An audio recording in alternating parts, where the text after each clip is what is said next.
left Christianity and religion behind, I realized that there were many more denominations of Christianity than I was aware of. I actually Googled how many Christian denominations exist in the U.S. 40,000. There are 40,000 versions of Christianity. Now, those statistics don't mean there's 40,000 denominations, technically. But yes, there are 40,000 versions. And some of those are under different denominations. But there are 40,000 different types of Christianity.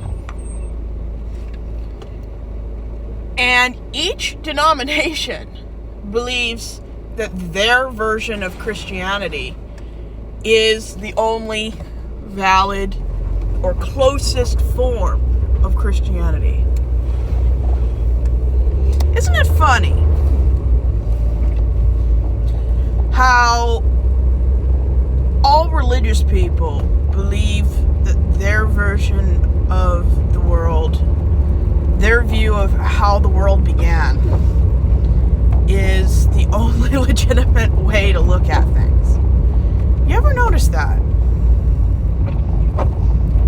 And yes, every religion is unique because they all have a different way of belief. But the outcome is always the same. They have to know how the world began and why they're there. We call it the philosophy of life. Who am I, and where did I come from, and why am I here? And yet, in Christianity alone, there's 40,000 ways to believe in one God.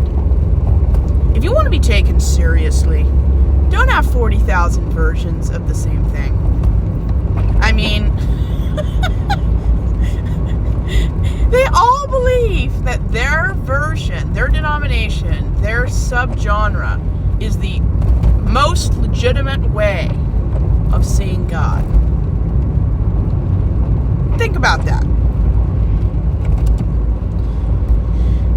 The Mormons believe that their version is the only way to the celestial kingdom. Catholics, since the dawn of really 400, they believed that they had the only way to heaven. Nothing changes. They will kill each other, split their churches, they will schism into new denominations. But they will never stop having a certain way of belief. They won't stop creating different ways to believe in God. The idea that one form of Christianity is better than another. 40,000. The odds that your version of Christianity is accurate is 1 in 40,000. And my family, they switched denominations 4 times when I was a child. And yet, before, during, and after every change, they would say that they were getting closer to God. They would always say that they knew that what they were believing in, especially now, was true. Even though before that, they said that this version of Christianity was right. And then they would change their mind.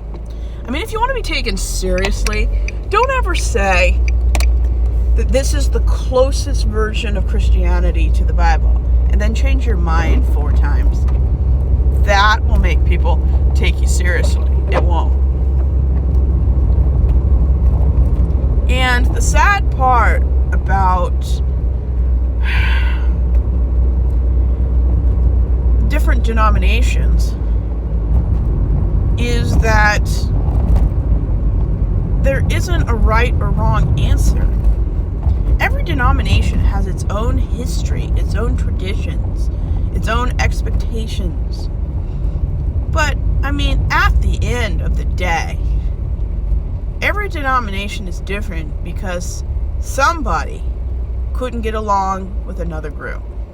Every denomination of Christianity is because one man could not worship any other man's way.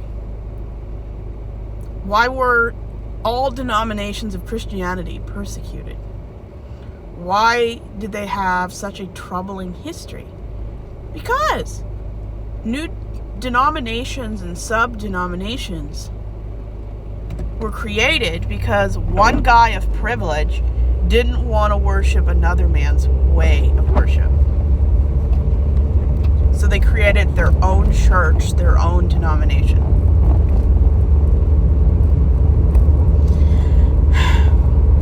I don't care what you worship. I don't care what religion you're a part of. But if something has 40,000 versions of the same thing, you kind of wonder if something weird's going on. If you have to have that many versions of Christianity in the world, something weird is going on there. There's so much division, and there's very little unity. And the biggest denominations of Christianity, they support Trump. They support a lot of negative things, like anti-abortion. They're anti-abortion. They don't like gay people. And there are liberal churches in America that support gay people, but not the biggest denominations. They will never support it.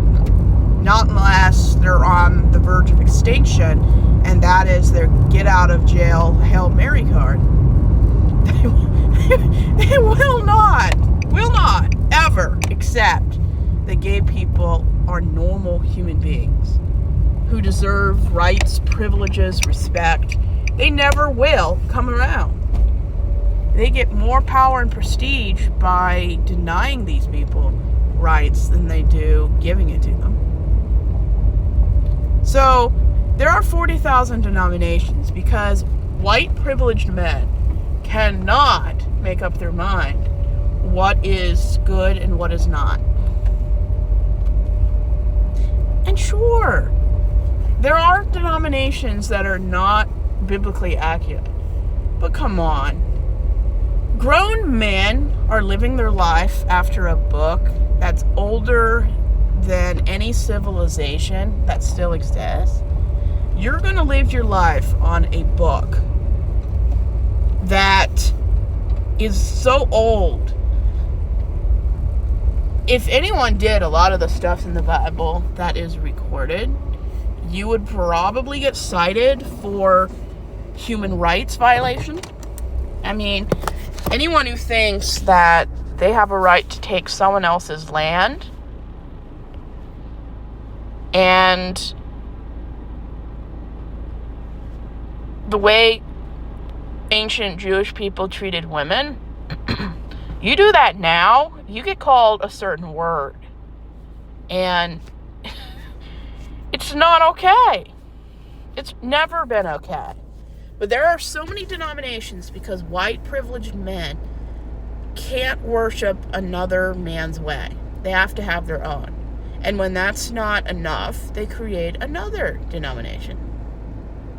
And yet, when you look at the lives of the people, the white privileged men who created these denominations, I grew up Baptist and Calvinist.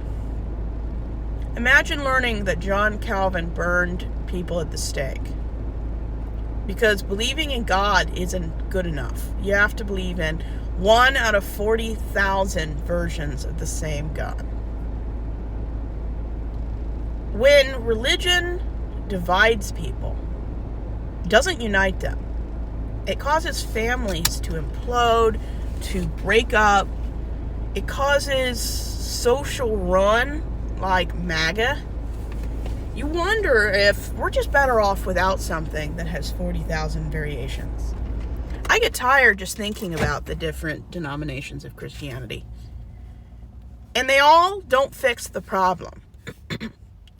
Religion has never done anybody any good. And no matter what good things they do, it will never undo or fix the awful things that Christianity and religion has done. I mean, most of the wars in the Middle Ages, in the colonial period, were due to religion. Our own country was founded on religious people persecuting each other. If you want to be taken seriously, don't have 40,000 versions of yourself, because then you become a joke. And yeah, I laugh at groups of people that they will die for having a difference of belief. They will martyr themselves because they can't worship any other way. I love being an atheist. I don't have to worry what group I'm in, what denomination, if something's biblically accurate. I don't base my life or existence on what a book written before they understood how blood worked